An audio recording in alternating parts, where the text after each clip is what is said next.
So February 27ನೇ ತಾರೀಕು ಒಂದು sudden ಆಗಿ ಒಂದು ಪೋಸ್ಟ್ ಬರುತ್ತೆ. ಸೀರಿಯಲ್ ಕಮ್ಯುನಿಟಿಗೆನೆ ಒಂದು ಶಾಕ್. ಯಾವಾಗ ಶುರುವಾಯಿತು, ಏನ್ ಕತೆ? ಸೊ ಅದ್ರ ಬಗ್ಗೆ ಸ್ವಲ್ಪ ದಯವಿಟ್ಟು ನಿಮ್ಮ ಲವ್ ಸ್ಟೋರಿನ ಬ್ರೀಫ್ ಆಗಿ ಹಂಚ್ಕೊಳ್ಳೋದಾದ್ರೆ. ಒಂದು ಮಾತಲ್ಲಿ ಹೇಳಬೇಕು ಅಂದರೆ ತುಂಬ ಸಿಂಪಲ್ ಲವ್ ಸ್ಟೋರಿ ನಮ್ಮದು. ಯಾವ್ದಾದ್ರು ಒಂದು ಟಾಪಿಕ್ ಇಟ್ಕೊಂಡು ನಾವು ಮಾತಾಡ್ತಾ ಇದ್ವಿ, ಒಳ್ಳೆ ವೈಬ್ ಮ್ಯಾಚ್ ಆಗ್ತಿತ್ತು.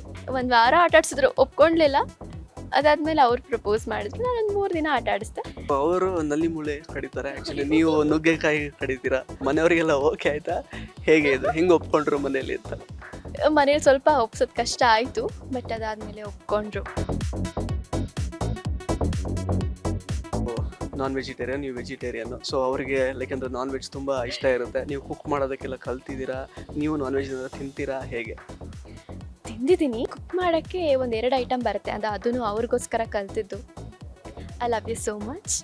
ಆ್ಯಂಡ್ ಮದುವೆ ಆಗಿ ಒಳ್ಳೆ ಕಪಲ್ ಆಗಿ ಇಡೀ ಸೊಸೈಟಿಗೆ ಒಳ್ಳೆ ಮೆಸೇಜನ್ನು ಕೊಡೋವಂಥವ್ರು ಆಗೋಣ.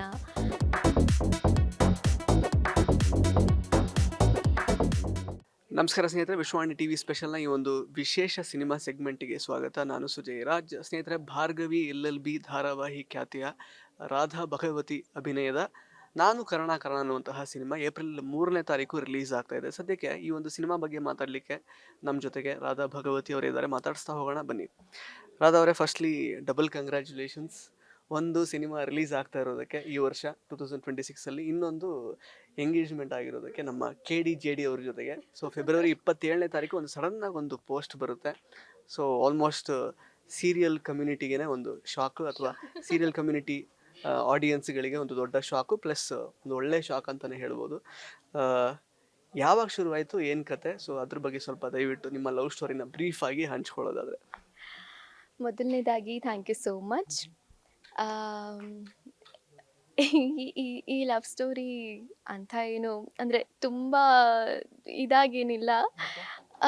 ಒಂದು ಮಾತಲ್ಲಿ ಹೇಳಬೇಕು ಅಂದರೆ ತುಂಬ ಸಿಂಪಲ್ ಲವ್ ಸ್ಟೋರಿ ನಮ್ಮದು. ಫಸ್ಟು ಇಬ್ಬರು ಅಷ್ಟಾಗೇನು ಮಾತಾಡ್ತಿರ್ಲಿಲ್ಲ. ಆ್ಯಂಡ್ ದೆನ್ ಇಬ್ಬರು ಯಾವಾಗಾದರೂ ಕೂತ್ಕೊಂಡು ಮಾತಾಡಬೇಕಾದ್ರೆ ಸಿನಿಮಾ ಬಗ್ಗೆನೋ ಅಥವಾ ಯಾವ್ದಾದ್ರು ಒಂದು ಟಾಪಿಕ್ ಇಟ್ಕೊಂಡು ನಾವು ಮಾತಾಡ್ತಾ ಇದ್ವಿ, ಒಳ್ಳೆ ವೈಬ್ ಮ್ಯಾಚ್ ಆಗ್ತಿತ್ತು. ಆ್ಯಂಡ್ ಅದಾದಮೇಲೆ ವಿ ಟರ್ನ್ ಇಂಟು ಫ್ರೆಂಡ್ಶಿಪ್ಪಲ್ಲಿ ಸ್ವಲ್ಪ ತಿಂಗಳುಗಳ ಕಾಲ ಇದ್ವಿ. ಆ್ಯಂಡ್ ಆ ಟೈಮಲ್ಲಿ ಇಬ್ರಿಗೂ ಗೊತ್ತಿಲ್ಲದೆ we had feelings for each other. ಇಬ್ಬರು ಯಾವತ್ತೂ ಹೇಳ್ಕೊಂಡಿರಲಿಲ್ಲ, ಬಟ್ ಅವರು ಅವ್ರ ಅಮ್ಮನ ಹತ್ರ ಹೇಳ್ಕೊಂಡಿದ್ರು, ನನಗೆ ರಾಧಾ ಅಂದರೆ ಇಷ್ಟ ಅಂತ ಹೇಳಿ. ಅವರಮ್ಮ ಒಂದು ಸಲ ಕಾಲ್ ಮಾಡಿ ಅವ್ರನ್ನ ಪಾಪು ಅಂತ ಕರೀತಾರೆ ಅವ್ರ ಮನೆ ಅಲ್ಲೆಲ್ಲ. ಪಾಪು ನಿನ್ನ ಇಷ್ಟಪಡ್ತಿದ್ದಾನಂತೆ ರಾಧಾ ಅಂತ. ಹೌದಾ ಅಮ್ಮ, ನನಗೆ ಗೊತ್ತಿರಲಿಲ್ಲ ಇದು ಅಂತ ಎಲ್ಲ ಮಾತಾಡಿದ್ವಿ. ಆ್ಯಂಡ್ ಅದಾದಮೇಲೆ ಒನ್ ಫೈನ್ ಡೇ, ಇವಾಗ ಹೇಗಿದ್ರು ಅವ್ರು ಇಷ್ಟಪಡ್ತಿದ್ದಾರೆ ಅಂತ ಗೊತ್ತಿತ್ತಲ್ಲ, ನಾನು ಪ್ರಪೋಸ್ ಮಾಡಿದೆ. ನಾನೇ ಫಸ್ಟ್ ಪ್ರಪೋಸ್ ಮಾಡಿದ್ದು. ಆ್ಯಂಡ್ ಅದಾದ ನಂತರ ಒಂದು ವಾರ ಆಟ ಆಡಿಸಿದ್ರು, ಒಪ್ಕೊಂಡ್ಲಿಲ್ಲ. ಅದಾದಮೇಲೆ ಅವ್ರು ಪ್ರಪೋಸ್ ಮಾಡಿದ್ರು, ನಾನೊಂದು 3 ದಿನ ಆಟ ಆಡಿಸ್ದೆ. ಆ್ಯಂಡ್ ಅದಾದಮೇಲೆ we got in to the relationship. ಈಗ ರೀಸೆಂಟಾಗಿ ನಮ್ಮದು ಎಂಗೇಜ್ಮೆಂಟ್ದು ಪೋಸ್ಟ್ ತುಂಬಾ ವೈರಲ್ ಆಗೋಯಿತು. ನಾನು ನಿಜ ಅಂದ್ಕೊಂಡಿರಲಿಲ್ಲ ಅಷ್ಟು ವೈರಲ್ ಆಗುತ್ತೆ ಅಂತ.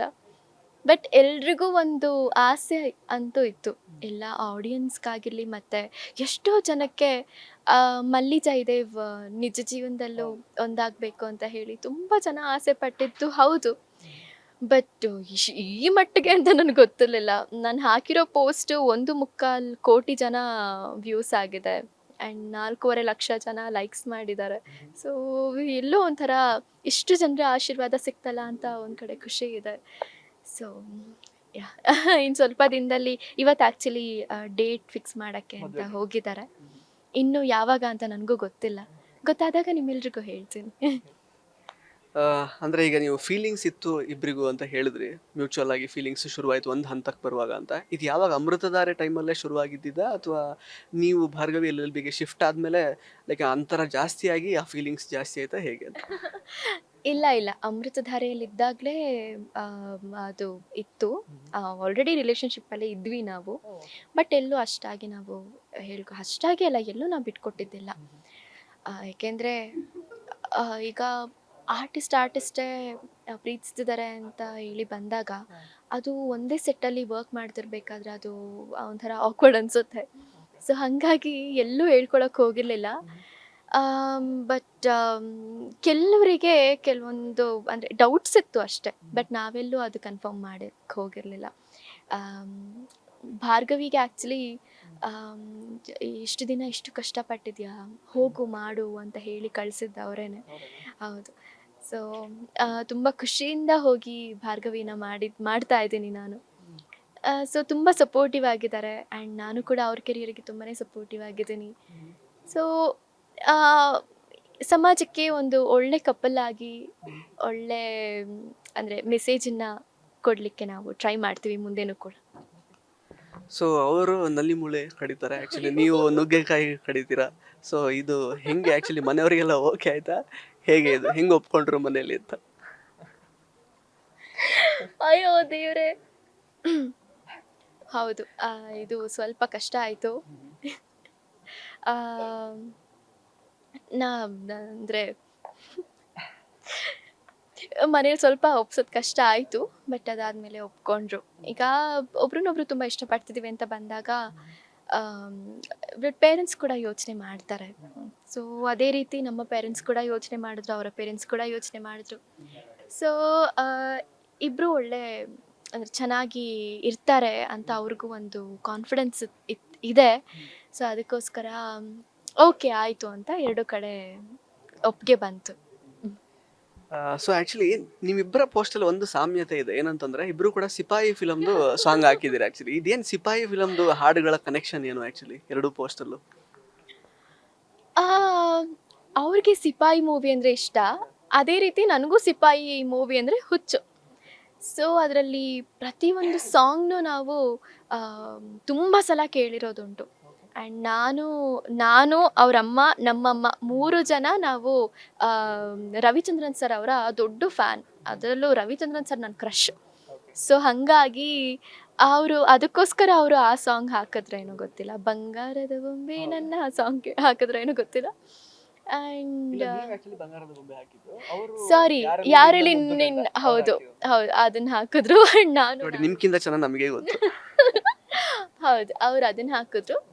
ಆ್ಯಂಡ್ ನಾನು ನಂದು ಇದು ಬಂಗಾರದ ಬೊಂಬೆ ಸಾಂಗ್ ಹಾಕಿದೆ. ಆ್ಯಂಡ್ ಇನ್ನೊಂದೇನು ಅಂದರೆ ಅಮೃತಧಾರೆ ಸೀರಿಯಲ್ ಆಗಬೇಕಾದ್ರೆ ನಂದು ಸೀಮಂತ ಸೀನ್ ನಡೀತಿರುತ್ತೆ. ಆವಾಗ ಸಿಪಾಯಿ ಮೂವಿದೇನೆ ಒಂದು ಡೈಲಾಗ್ ಹೇಳಿದ್ರು, ನನ್ನ ಬೊಂಬೆದು ಒಂದು ಫೋಟೋ ತೆಗಿ ಅಂತ ಹೇಳಿ. ಅದು ರ್ಯಾಂಡಮ್ ಆಗಿ ಹೇಳಿದ್ದವರು, ಸ್ಕ್ರಿಪ್ಟಲ್ಲಿ ಇರಲಿಲ್ಲ, ಅದು ರ್ಯಾಂಡಮ್ ಆಗಿ ತಗೊಂಡಿದ್ದು. ಆ್ಯಂಡ್ ಅದು ತುಂಬ ಇಂಪ್ರೆಸ್ ಮಾಡಿತ್ತು ನನ್ನನ್ನು. ಸೊ ಆವಾಗ ಹೋಗಿ ಕೇಳಿದೆ, ನಿಮ್ಗೆ ಸಿಪಾಯಿ ಮೂವಿ ಇಷ್ಟನಾ ಅಂತ ಹೇಳಿ.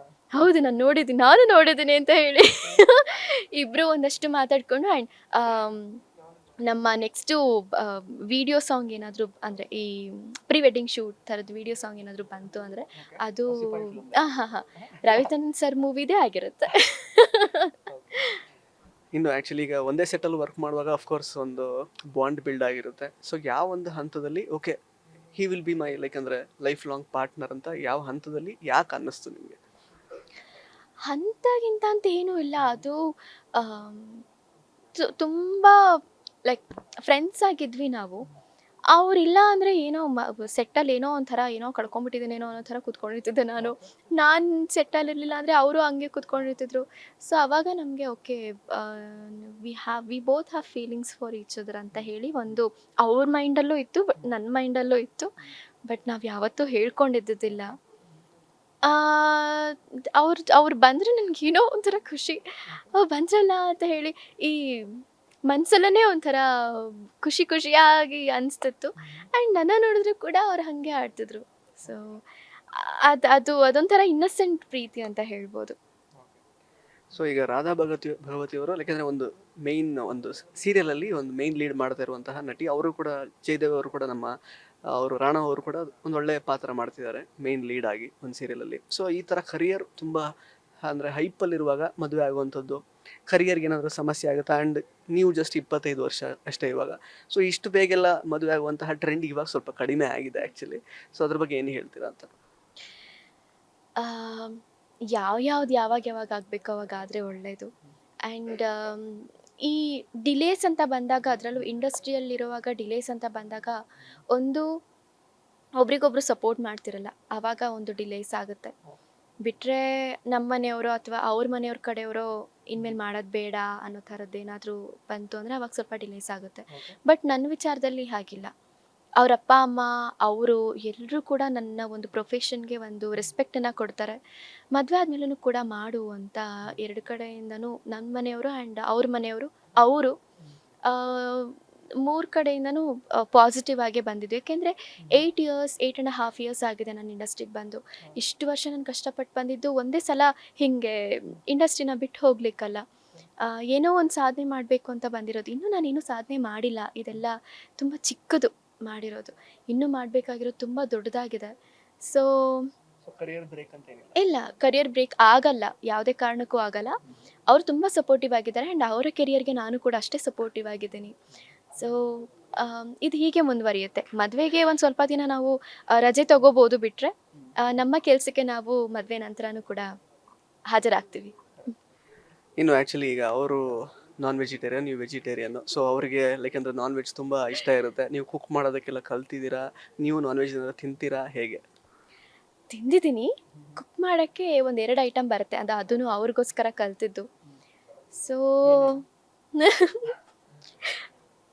ಇದೆಲ್ಲ ಕಡೆ ಹೋಗುತ್ತೆ. ನೀವು ಯಾಕೆಷ್ಟು ಪೆಪ್ಪರ್ ಚಿಕನ್ ಬರುತ್ತೆ, ಚಿಕನ್ ಸಾಂಬಾರು ಬರುತ್ತೆ, ಬಿಟ್ಟರೆ ಅಷ್ಟೇ, ಬೇರೆನೇನು ಬರಲ್ಲ. ಮುದ್ದೆ ಎಲ್ಲ ಮಾಡ್ತೀನಿ, ಅದು ಮೊದಲಿಂದ ಬರುತ್ತೆ. ಅಡುಗೆ ಎಲ್ಲ ಚೆನ್ನಾಗಿ ಬರ್ತಿತ್ತು. ವೆಜಿಟೇರಿಯನ್ ಅಡುಗೆ ಎಲ್ಲ ಬರುತ್ತೆ, ಬಟ್ ನಾನ್ ವೆಜಿಟೇರಿಯನ್ ಇವಾಗ ಕಲಿಬೇಕು. ಮೊನ್ನೆ ಒಂದು ಇದು ನಡೀತಿತ್ತು, ಇಂಟರ್ವ್ಯೂ ನಡೀತಿತ್ತು ಒಂದು ಒಂದು ಒಂದು ಚಾನಲಲ್ಲಿ. ಸಡನ್ ಸರ್ಪ್ರೈಸ್ ಥರ ಬಂದೇ ಬಿಟ್ರು. ಹೌದು. ಸೊ ಹಾಗೆ he likes me so much. So ನಾನು ಮಾಡದೇ ಇದ್ರೂ ಹಿ ವೋಂಟ್ ಕಂಪ್ಲೇನ್. ನಾನು ಮಾಡೋಕ್ಕೆ ಬರಿಲ್ಲ ಅಂದರೆ ಅವರೇ ಇನ್ನೂ ಮಾಡಿ ತಿನ್ನಿಸ್ತಾರೆ. ಸೊ ಬರುತ್ತೆ. ಅಯ್ಯೋ, ನನಗಿಂತ ಚೆನ್ನಾಗಿ ಮಾಡ್ತಾರೆ ನಾನ್ ವೆಜ್ ಎಲ್ಲ ಅವರು. ನಾನು ವೆಜ್ಜು ಮಾಡ್ತೀನಿ, ನಾನ್ ವೆಜ್ ಎಲ್ಲ ಅಷ್ಟಾಗಿ ಬರಲ್ಲ.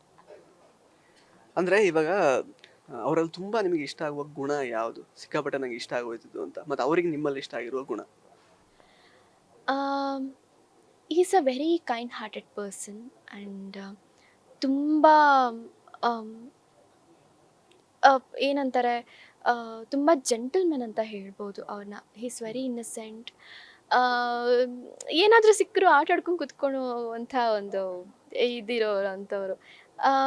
ಒಂದು ಮಗು ಸಿಕ್ಕಿದ್ರೆ ಆ ಮಗು ಮೈಂಡ್ ಸೆಟ್ ಹೇಗಿರುತ್ತೋ ಹಾಗೆ ಅವ್ರ ಜೊತೆ ಮಿಂಗಲ್ ಆಗ್ತಾರೆ. ಒಬ್ಬರು ತುಂಬ ವಯಸ್ಸಾಗಿರೋರು ಯಾರಾದರೂ ತುಂಬ ನಾಲೆಡ್ಜ್ ಇರುವಂಥವ್ರು ಬಂದು ಅವ್ರ ಜೊತೆ ಏನಾದರೂ ಇವ್ರು ಮಿಂಗಲ್ ಆಗಬೇಕು ಅಂದರೆ ಅವ್ರ ಜೊತೆನೂ ಸೀದಾ ಚೆನ್ನಾಗಿ ಮಿಂಗಲ್ ಆಗ್ತಾರೆ. ಅಂದರೆ ಒಂಥರ ನೀರು ಥರ ಅವರು. ಸೊ ಹಾಂ, ಹೌದು, ಆ ಗುಣ ತುಂಬ ಇಷ್ಟ. ಆ್ಯಂಡ್ ಅವರಲ್ಲಿ ನಾನು ಕೇಳಿರೋವಂಥದ್ದು, ನಾನು ಕ್ಯೂಟ್ ಆಗಿದ್ದೀನಂತೆ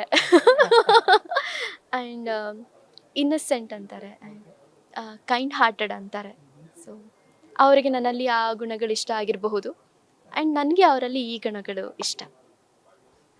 ಆ್ಯಕ್ಚುಲಿ ಅದೇ ನಾನು ಆಗಲೇ ಹೇಳಿದಾಗೆ ಇಡೀ ಸೀರಿಯಲ್ ಕಮ್ಯುನಿಟಿ ಫಾಲೋವರ್ಸ್ಗೆಲ್ಲ ತುಂಬ ಖುಷಿಯಾಗಿರುವಂತಹ ಒಂದು ವಿಚಾರ ಇದು. ಇದರ ಜೊತೆಗೇನೆ ನಿಮ್ಮ ಸಿನಿಮಾ ರಿಲೀಸ್ ಆಗ್ತಾ ಇರುವಂಥದ್ದು ಏಪ್ರಿಲ್ 3ನೇ ತಾರೀಕು, ನಾನು ಕರುಣಾಕರ ಅಂತ. ಸೊ 25 ವರ್ಷದವರಾಗಿದ್ದರೂ ಕೂಡ ನೀವು ಆ್ಯಕ್ಚುಲಿ ಒಂದು ಹೌಸ್ ವೈಫಾಗಿ ಕಾಣಿಸ್ಕೊಂಡಿದ್ದೀರಾ, ಒಂದು ಮಗುವಿನ ತಾಯಿಯಾಗಿ ಈ ಸಿನಿಮಾದಲ್ಲಿ ಕಾಣಿಸ್ಕೊಂಡಿದ್ದೀರಾ. ಲೈಕ್ ಆಫ್ಟರ್ ಅಪಾಯವಿದೆ ಎಚ್ಚರಿಕೆ, ಇದೊಂದು ಸಿನಿಮಾ ಬರ್ತಾ ಇರೋವಂಥದ್ದು. ಏನೇನು ಸ್ಪೆಷಾಲಿಟಿ? ಸೊ ಹೌಸ್ ವೈಫ್ ಪಾತ್ರ ಮಾಡೋದಕ್ಕೆ ಎಷ್ಟು ಚಾಲೆಂಜಿಂಗ್ ಆಗಿತ್ತು? ಸೊ ಈ ಒಂದು ಅನುಭವ ನಿಮಗೆ ಮುಂದೆ ಲೈಫಿಗೆ ಏನಾದರೂ ಎಷ್ಟರ ಮಟ್ಟಿಗೆ ಹೆಲ್ಪ್ ಆಗುತ್ತೆ ರಾಣಾ ಅವ್ರ ಜೊತೆ ಮದುವೆ ಆದಮೇಲೆ ಅಂತ? ಸಿನಿಮಾನೇ ಬೇರೆ, ಪರ್ಸ್ನಲ್ ಲೈಫೇ ಬೇರೆ ಆಗುತ್ತೆ. ಬಟ್ ಇದರಲ್ಲಿ ಕೆಲವೊಂದು ಅಲ್ಲೂ ಯೂಸ್ ಆಗ್ಬೋದು, I don't know. But as A character ನಾನು ತುಂಬಾ ಇದ್ರ ಮೇಲೆ ತುಂಬಾ ಇನ್ವೆಸ್ಟ್ ಮಾಡಿದ್ದೀನಿ. ಲೈಕ್ ಒಂದು ಕನ್ನಡಿ ಮುಂದೆ ನಿಂತ್ಕೊಂಡು ಪ್ರಾಪರಾಗಿ ಇದು ಈ ಥರನೇ ಬರಬೇಕು ಅಂತ ಪ್ರಾಕ್ಟೀಸ್ ಮಾಡೋದಾಗಿರ್ಬೋದು. ಹೋಮ್ವರ್ಕ್ಸ್ಗಳು ತುಂಬಾ ಮಾಡಿದ್ದೀನಿ. ಏಕೆಂದರೆ ಒಂದು ಪಾತ್ರನ ಮಾಡಬೇಕು ಅಂತ ಬಂದಾಗ ನಾವೇನೋ ಹೋಗಿ ಏನೋ ಒಂದು ಡೈಲಾಗ್ ಹೇಳ್ತೀವಿ ಅನ್ನೋದಾಗಲ್ಲ, ಆ ಪಾತ್ರಕ್ಕೆ ಆಳವಾಗಿ ಇಳಿಬೇಕಾಗತ್ತೆ. ಸೊ ಆ ಒಂದು ಪ್ರಯತ್ನನ ನಾನು ಮಾಡಿದ್ದೀನಿ. ಹೌಸ್ ವೈಫ್ ಅನ್ನೋದು ಒಂದು ಯಾವುದೋ ಒಂದು ಚಿಕ್ಕ ಪುಟ್ಟ ಪಾತ್ರ ಅಲ್ಲ. It's a very huge, like ತುಂಬ ವೇಟೇಜ್ ಇರುವಂಥ ಪಾತ್ರ ತಾಯಿ ಅನ್ನೋದು. ಸೊ ಅದನ್ನು ಮದುವೆ ತಾಯಿನೇ ಆಗದೇ ಇರೋವಂಥ ಒಂದು ಹುಡುಗಿ ಆ ಒಂದು ಪಾತ್ರನ ಇಮ್ಯಾಜಿನ್ ಮಾಡ್ಕೊಳ್ಳೋದು ತುಂಬ ಕಷ್ಟ ಆಗುತ್ತೆ. ಬಟ್ ಆ ಒಂದು ಪಾತ್ರ ಮಾಡಬೇಕಾದ್ರೆ ನಾನು ನನ್ನ ತಾಯಿನ ನೆನೆಸ್ಕೊಂಡು ತುಂಬ ಮಾಡಿರೋದುಂಟು. ಆ್ಯಂಡ್ ಇನ್ನೊಂದು ಇದರಲ್ಲಿ ತುಂಬ ಬಾಯಿ ಬಡ್ಕಿ ಅನ್ನೋ ಪಾತ್ರ ಇದು. ನಾನು ರಿಯಲ್ ಲೈಫಲ್ಲಿ ಅಷ್ಟಾಗಿ ಮಾತು ಸ್ವಲ್ಪ ಕಡಿಮೆನೇ. ಬಟ್ ಇದರಲ್ಲಿ ಆ ಥರ ಒಂದು ಪಾತ್ರ ಸಿಕ್ಕಾಗ ನನಗೆ ಸ್ವಲ್ಪ ಕಷ್ಟ ಆಯಿತು ಮಾಡೋಕ್ಕೆ. ಬಟ್ ಒಪ್ಕೋಬೇಕಾದ್ರೆ ನಾನು ಇದನ್ನೆಲ್ಲ ಕೇಳ್ಕೊಂಡೇ ಒಪ್ಕೊಂಡಿದ್ದು. ಸೊ ಅದಕ್ಕೆ ಬೇಕಾದಂಥ ಎಫರ್ಟ್ಸ್ ನಾನು ಹಾಕಬೇಕಾಯಿತು, ಹಾಕಿದ್ದೀನಿ. ಸೊ ಚೆನ್ನಾಗಿ ಬಂದಿದೆ ಮೂವಿ.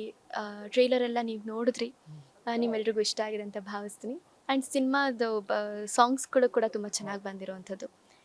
ಸೊ ಹೀಗೆ. ಅದೇ ಒಂದು ಪ್ರಾಮಿಸಿಂಗ್ ಸಿನಿಮಾ ಅಂತ ಅಂತೂ ಡೆಫಿನೆಟ್ಲಿ ಅನ್ನಿಸ್ತಾ ಇದೆ. ಬಿಕಾಸ್ ಸಾಂಗ್ಸ್ ಮತ್ತು ಟ್ರೈಲರಲ್ಲಿ ನೋಡುವಾಗ ತುಂಬ ಚೆನ್ನಾಗಿ ಕಾಣಿಸ್ಕೊಂಡಿದ್ದೀರಾ. ನಿಮ್ಮ ರಾಣಾ ಅವ್ರ ಪ್ರಕಾರ ಕ್ಯೂಟಾಗಿ ಕಾಣ್ತಾ ಇದ್ದೀರಾ. ಸೊ ಕೊನೆಯದಾಗಿ ಏನಾದರೂ ಈಗ ಡೇಟ್ ಹಾಕ್ಸೋದಕ್ಕೆ ಹೋಗಿದ್ದಾರೆ, ಮದುವೆ ಡೇಟ್, ಏನು ಹೇಳಕ್ಕೆ ಇಷ್ಟಪಡ್ತೀರಾ? ಒಂದು ಸಂದೇಶ ಏನಾದರೂ ಕೊಡೋದಾದ್ರೆ ರಾಣಾ ಅವ್ರಿಗೆ ವಿಶ್ವವಾಣಿ ಟಿ ವಿ ಮೂಲಕ. ಅಯ್ಯೋ,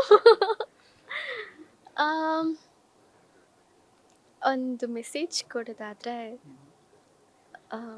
ಅದು ಪರ್ಸನಲ್ ಮೆಸೇಜ್ ಆಗಿಬಿಡುತ್ತೆ. ಈಗ ರಿಲೇಶನ್ಶಿಪ್ಪೇ ಈಗ ಆ್ಯಕ್ಚುಲಿ ಅಫಿಷಿಯಲ್ ಆಗೋಯ್ತು. Okay, I love you so much.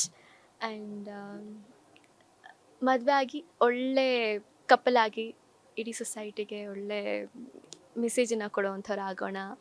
And ಇಬ್ಬರು ಒಟ್ಟಿಗೆ ಸಕ್ಸಸ್ಫುಲ್ ಆಗೋಣ ಅಂತ ಹೇಳಲಿಕ್ಕೆ ಇಷ್ಟಪಡ್ತೀನಿ. Thank you so much Radha Bhagavathi ಅವರೇ. ಒಳ್ಳೇದಾಗಲಿ ನಿಮಗೂ ಮತ್ತು ರಾಣಾ ಅವ್ರಿಗೂ ಕೂಡ. ಹಾಗೆಯೇ ಈ ಸಿನಿಮಾಗೂ ಒಳ್ಳೇದಾಗಲಿ. ಇನ್ನೊಂದು ಸ್ವಲ್ಪ ದಿನ ಅಷ್ಟೇ ಬಾಕಿ ಇದೆ. ಆಲ್ ದಿ ಬೆಸ್ಟ್ ನಿಮ್ಮೆಲ್ಲ ಮುಂದಿನ ಪ್ರಾಜೆಕ್ಟ್ಸ್ಗೂ ಕೂಡ. Thank you so much. So ಸ್ನೇಹಿತರೆ, ಇದಾಗಿತ್ತು ರಾಧಾ ಭಗವತಿ ಅವರ ಮಾತುಗಳು. ಮತ್ತೆ ಭೇಟಿ ಆಗ್ತಾ ಇರೋಣ. ಧನ್ಯವಾದ. ಇಂಟ್ರೆಸ್ಟಿಂಗ್ ಮತ್ತು ಇನ್ಫಾರ್ಮೇಟಿವ್ ವಿಡಿಯೋಗಳನ್ನ ಮಿಸ್ ಮಾಡ್ಕೋಬೇಡಿ. ಈಗಲೇ ಸಬ್ಸ್ಕ್ರೈಬ್ ಮಾಡಿ.